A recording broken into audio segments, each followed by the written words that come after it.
The last major snowfall was December 24th, Christmas Eve. Why has it taken so long that we're now, 3 weeks later, and we're finally seeing some of those residential roads being touched? It's taking longer than it should, so people don't want to wait 14 days for the full neighborhood blading. If all of the cars were off the street across the city right now, the crews could be done far more quickly. So we do need to tow. I think we've given it far too much grace at this point around parking bans. I think we need to tow, right?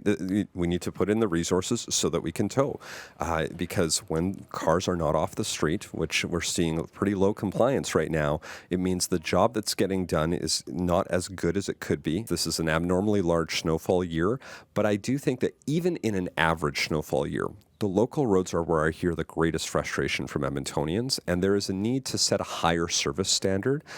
And with that comes a conversation around how we're going to budget for that, what we're going to prioritize, maybe things that we can stop doing in order to focus more on some of these critical core services. But you've been with council since 2013. I'm sure these discussions must have come up over the last decade plus. Why does it feel like we're so behind in meeting what the city needs when it comes to these snowfall events? Well, I think it goes back to, you talk about, I've been on council 12 years now, and I think about even just the last 4-year budget in December 2022.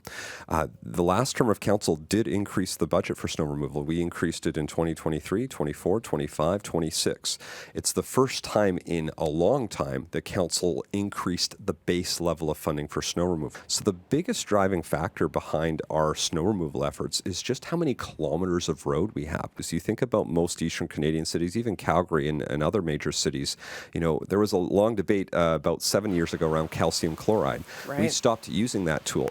Almost every other city uses it, and it allows them to more quickly address snow and ice. We've removed that tool. We have a larger roadway network, and our budgets are actually much lower. So Ottawa spends about $30 million more a year than us on snow removal. They have a smaller roadway network, and they use tools like calcium chloride. We need to have an honest conversation with Edmontonians about the tools that we do have, the tools that we maybe should reconsider using, the budgets that we're putting into this, how growth impacts the service delivery in a city of our size. And that's the whole point of what this council is going to be doing in 2026 to set ourselves up for this 4-year budget, which will run from 2027 to 2030.